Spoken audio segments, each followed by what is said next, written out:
లోపలికి గాంజా సరఫరా అనేది జరుగుతుంది. కొంతమంది స్టాఫ్ లోపల ఖైదీలకి గాంజా సరఫరా చేస్తున్నారు అన్నట్టుగా కొన్ని ఆరోపణలు రావటం, దాని నేపథ్యంలో లాస్ట్ టైం కూడా మేమందరం కూడా దీని మీద ఎంక్వైరీ వేయడం జరిగింది. కొన్ని నిజాలు బయటపడిన తర్వాత కొంతమందిని కూడా అక్కడ నుంచి సస్పెండ్ చేయడం కూడా జరిగింది.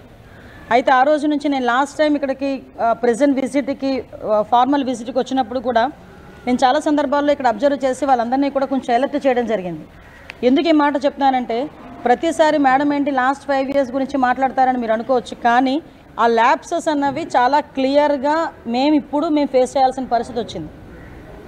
లాస్ట్ గవర్నమెంట్ కంప్లీట్గా ప్రిజన్స్ తాలూకా సెక్యూరిటీ పర్పస్లో కానీ, వాటి మెయింటెనెన్స్ విషయంలో కానీ, లోపల అసలు కనీసం ట్రాన్స్ఫర్స్ విషయంలోని కానీ లోపల ఏం జరుగుతుంది అన్నది కంప్లీట్గా వదిలేశారు. మేము వచ్చిన తర్వాత ప్రతిదీ కూడా పిన్ టు పిన్ మేము అబ్జర్వ్ చేసుకొని, పిన్ టు పిన్ మేము ఎంక్వైరీ చేసుకొని, ప్రతి ఎక్కడా కూడా ఇబ్బంది లేకుండా చూసుకునే బాధ్యత మేము తీసుకుంటూ ఉంటే కొన్ని సందర్భాల్లో కొంతమందికి అది ఇబ్బంది కలిగే పరిస్థితులు రావచ్చు. ఆ ఇబ్బందులు ఎవరికి ఎన్ని ఇబ్బందులు కలిగినా కూడా సెక్యూరిటీ సేఫ్టీ అన్నది ముఖ్యం. కాబట్టి ద సేమ్ టైం లోపల ఎలాంటి ప్రిజనర్స్ మనం అనేసరికి లోపల ముద్దాయిలందరూ కూడా రకరకాల కేసుల్లో బయటకు వచ్చిన వాళ్ళు ఉంటారు. హత్య కేసుల్లో ఉంటారు, గొడవల్లో ఉంటారు, గాంజా కేసుల్లో ఉంటారు, రేప్ కేసెస్ ఉంటాయి, కొంతమంది లైఫ్ పడిన వాళ్ళు ఉంటారు. అంటే ఓవరాల్గా ప్రిజన్ అనేది చాలా కేర్గా చూసుకోవాల్సిన పరిస్థితి ఉన్నది. అటువంటి సిచ్యువేషన్స్లో మేము నిజంగా చాలా షాకింగ్ న్యూసెస్ ఏంటంటే సెల్ ఫోన్లు బయటపడినాయి. అంటే సెల్ ఫోన్లు కూడా వాళ్ళు యూజ్ చేసే పరిస్థితులు వచ్చినప్పుడు మేము కంపల్సరీగా ఎంక్వైరీ చేసుకోవాలి. ఎంక్వైరీలు ఎవరైనా తప్పు చేశారన్న సంగతి తెలిస్తే కనుక వాళ్ళని పనిష్మెంట్ ఇచ్చుకునే పరిస్థితి రావాలి. దీన్ని కూడా గవర్నమెంట్ ఇక్కడున్న ఎంప్లాయీస్ అందరూ కూడా దీన్ని కూడా అర్థం చేసుకొని ఫర్దర్గా కూడా వాళ్ళ వర్కులు ప్రాపర్ వేలో వారు వర్క్ చేసుకునే పరిస్థితి రావాలి. ఎందుకని మేము చెప్తున్నామంటే, ఇప్పుడు సెల్ ఫోన్స్ దొరికినాయి. ఆ సెల్ ఫోన్ నుంచి మేము ఆల్రెడీ ఎంక్వైరీ స్టార్ట్ చేసాం. CDR తీసుకుంటాం. IMI నెంబర్ నుంచి ఎక్కడి నుంచి ఏ సిమ్ ఇందులో యూజ్ చేశారు, ఏ నెంబర్ నుంచి వెళ్ళింది, ఏ నెంబర్ నుంచి లోకల్ నుంచి ఎన్ని కాల్స్ బయటికి వెళ్ళి ఎవరు అవతల వాళ్ళు మాట్లాడారు. సో ఇవన్నీ కూడా ఎంక్వైరీ చేసుకుంటాం. లోపల నుంచి బయట ఎవరితో మాట్లాడారో వాళ్ళు కూడా రేపొద్దున్న కోర్టు ముందు హాజరయ్యే పరిస్థితి వస్తుంది. వాళ్ళు కూడా తప్పు చేసిన వాళ్ళ పరిస్థితి వస్తుంది.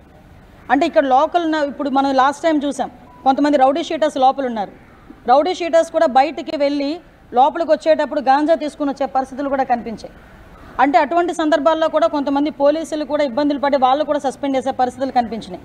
అంటే ఇటువంటి సందర్భాల్లో ఇంకా విషయం ఏంటంటే, కొన్ని సందర్భాల్లో ఎంత వరకు అంటే ఇది లోపల ఒక చిన్న ప్లాంట్ కూడా కనిపించింది, గాంజా ప్లాంట్ కూడా కనిపించింది. అంటే ఈరోజు మేము చెప్తుంది ఏంటంటే, మా డిపార్ట్మెంట్ ఎంత క్లియర్గా వర్క్ చేస్తుంది ఈరోజు.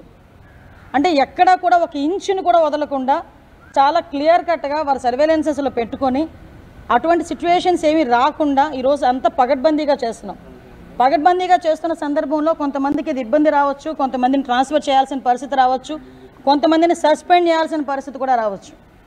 దీన్ని పెద్ద భూతద్దంలో చూసి మళ్ళీ మా మీదకి తిరిగి అదేదో అంటారు కదా బురద జల్లే పరిస్థితి మాత్రం రాకూడదని ముందుగా మీ అందరికీ కూడా ఇన్ఫర్మేషన్ ఇస్తున్నాం. మేము చాలా క్లియర్గా దీని మీద ఎంక్వైరీ చేస్తున్నామండి. ఎక్కడ ఏ పొరపాటు జరిగినా కూడా ఎవరిని కూడా ఉపేక్షించే పరిస్థితి లేదు. ఆ ఎంప్లాయీస్ అయినా కూడా నేను ఇప్పుడే అందరికీ కూడా చెప్పి వచ్చాం. ఈరోజు లాస్ట్ మించుమించు మీరు నమ్ముతారా, ప్రిజన్స్లో కానీ పోలీస్ స్టేషన్స్లో కానీ 5 సంవత్సరాల పైన ఈరోజు వరకు కూడా కొంతమంది ఎంప్లాయీస్ పాతుకుపోయి ఉన్నారు. కొన్ని సందర్భాల్లో వాళ్ళతో ఉన్న రిలేషన్ పెట్టుకుంటారు, లోపల వాళ్ళు ఖైదీలతో కొంత రిలేషన్ పెట్టుకుంటారు. అంటే నేను అందరినీ చెప్పట్లేదండి, కొంతమంది వ్యవహారం జరుగుతుంది. కాబట్టి అటువంటి పరిస్థితులు ఏంటంటే ఉదయం నుంచి సాయంత్రం వరకు ఒకే దగ్గర కూర్చుంటాం కాబట్టి ఏదో మాట కలుస్తుంది, కానీ అది యాక్షన్లోకి రాకూడదు బయటకు వచ్చిన తర్వాత. సో కొన్ని సందర్భాల్లో మేము కూడా ట్రాన్స్ఫర్స్ చేయడానికి కొంతమందిని ట్రాన్స్ఫర్ చేయడం జరిగింది. అది కూడా మీ అందరికీ కూడా తెలుసు. మేమందరికీ కూడా చాలా క్లియర్గా ఎక్స్ప్లెయిన్ చేయాలి, పబ్లిక్కి కూడా తెలియాలనే ఉద్దేశంతోనే ఈరోజు నేను ఇక్కడికి రావడం జరిగింది. ఇక్కడికి వచ్చిన తర్వాత కొన్ని విషయాలు నేను ఎక్కడైతే సెల్ ఫోన్ దొరికిందో అది కూడా చూసి వచ్చాను. ఎక్కడైతే వీళ్ళు మొన్న రీసెంట్గా ఎవరైతే ఆరోపణలు బయటకు వచ్చి చేశారో, ఏ బ్యారక్లో అయితే మమ్మల్ని చెక్ చేశారు, బట్టలు తీసి చెక్ చేశారని చెప్పారు, ఆ బ్యారక్ను కూడా చూసి వచ్చాను. ఒకటి మాత్రం చెప్తున్నానండి, నేను డిపార్ట్మెంట్లో అందరికీ మేము హోమ్ మినిస్టర్ని, అందరికీ గౌరవ సీఎం గారు ముఖ్యమంత్రి.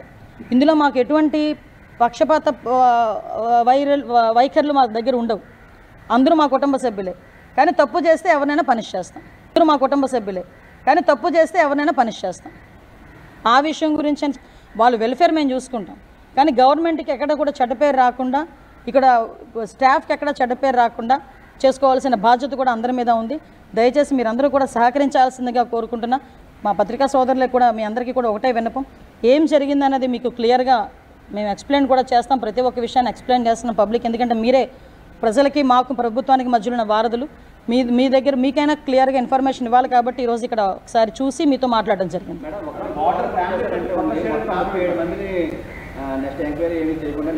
ఎంక్వైరీ చేయకుండా ఎవరిని చేయలేదండి అమ్మా. ఒక వెర్షన్ ఇప్పుడు నా ఒక నిమిషం తమ్ముడు, నీ వెర్షన్ నీకుంటుంది, నా వెర్షన్ నాకుంటుంది.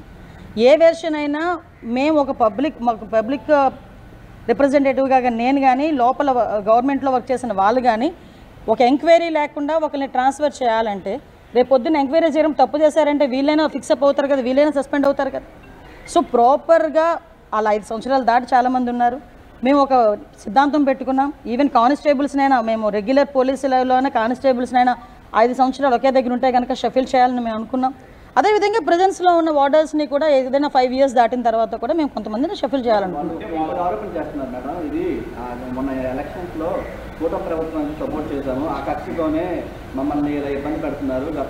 కూటమి ప్రభుత్వంలో సపోర్ట్ చేసిన వాళ్ళు ఓకే. నేను ఈరోజు కూటమి ప్రభుత్వం తాలూకా హోమ్ మినిస్టర్నే కదా, కూటమి ప్రభుత్వం తాలూకా సీఎంఏ కదా ఈరోజు ఉన్నారు, కూటమి ప్రభుత్వం తాలూకా డిప్యూటీ సీఎంఏ కదా ఈరోజు ఉన్నారు. నేను అది కాదండి, నేనేమంటున్నానండి, ఈరోజు మేము ఎవరిని సస్పెండ్ చేయలేదే, ట్రాన్స్ఫర్ చేశారు. ట్రాన్స్ఫర్ కూడా ఇప్పుడు కొంతమంది మన పరిస్థితి ఏంటంటే అదే చెప్తాను. యూనిఫామ్ సర్వీస్లో మనం ఉంటాం. యూనిఫామ్ సర్వీస్లో ఉండేటప్పుడు ఎప్పుడు కూడా ఈవెన్ ఒక గవర్నమెంట్ ఎంప్లాయీ బంద్ ఏర్పాటు చేశారండి. గవర్నమెంట్ ఎంప్లాయీ ఆఫీస్కి వచ్చి సంతకం పెడతాడా పెట్టడా? బందుల్లో కానీ ధర్నాల్లో కానీ గవర్నమెంట్ ఎంప్లాయీ అన్నవాడు ఎప్పుడు కూడా పార్టిసిపేట్ చేయకూడదు. ఇది rule. At the same time అంతకు మించి ఒక స్టెప్ ఫార్వర్డ్ అయితే యూనిఫామ్ జాబ్ చేసే వాళ్ళు ఎవరు కూడా ధర్నాలు అవి చేయకూడదు. ఆ రోజు జరిగిన సిచ్యువేషన్స్ వేరు. వాట్ ఎవర్ ఇట్ మేబీ ఇప్పుడు ఆ ఎపిసోడ్ అయితే క్లోజ్ అయింది.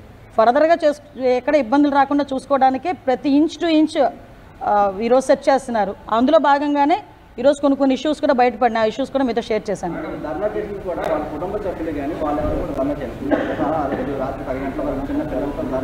అమ్మ వాళ్ళ ఎవరికి కూడా అన్యాయం జరగదు. ఒకటి విషయం చెప్తున్నానమ్మా, ఎవరికి తప్పు చేయకుండా అన్యాయం జరగదు. తప్పు చేస్తే ఎవరిని ఉపేక్షించే పరిస్థితి లేదు. ఈరోజు కాకపోతే రేపైనా ఇన్ఫర్మేషన్ బయటకు వస్తుంది కదా. ఈరోజు సెల్ ఫోన్లు దొరికినాయి. చెప్పాను, ఒక ప్లాంట్ దొరికింది, లోపల ఒక మొక్క దొరికింది, గాంజా మొక్క దొరికింది. ఈరోజు కొన్ని సందర్భాల్లో మా ఎంక్వైరీలో మాకు కూడా కొన్ని ఇష్యూస్ బయటపడుతున్నాయి. ఆ ఇష్యూస్లో భాగంగా మా డిపార్ట్మెంట్ వర్క్ మా డిపార్ట్మెంట్ చేసుకునివ్వండి. ఎవరికి కూడా ఇబ్బంది లేదు, ఎవరిని కూడా సస్పెండ్ చేయలేదు, ఎవరి మీద పొట్ట కూడా కొట్టలేదు. ఈరోజు ఎంక్వైరీ ఇంకా కూలంకషంగా ఎంక్వైరీ జరుగుతుంది. నిజంగా ఎంక్వైరీలో ఎవరైనా కనుక ఇందులో ఇన్వాల్వ్ అయ్యారనుకుంటే కనుక డెఫినెట్గా వాళ్ళ మీద చర్యలు తీసుకుంటాం. ఉపేక్షించే పరిస్థితి లేదు.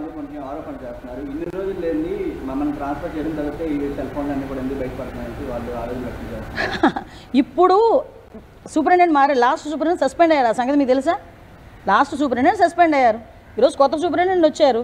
కొత్త సూపరింటెండెంట్ ఈరోజు మొత్తం ప్రెజెంట్ అంతా కూడా సెర్చ్ చేస్తున్నారు. సెర్చ్ చేసిన తర్వాత ఎక్కడెక్కడ ఏంటి ఉన్నాయని చెప్పేసి ఈరోజు తీసుకుంటున్నాం. టెక్నాలజీని కూడా బేస్ చేసుకుంటున్నాం ఈరోజు. అదే నాకు అర్థం కానిది ఏంటంటే, తప్పు చేస్తుంటే ఈరోజు భయపడాల్సిన అవసరం ఉంది. ఎవరు తప్పు చేసినా, ఎందుకంటే టెక్నాలజీ అంతకు మించి ఉంది ఈరోజు పట్టుకునే విధంగా.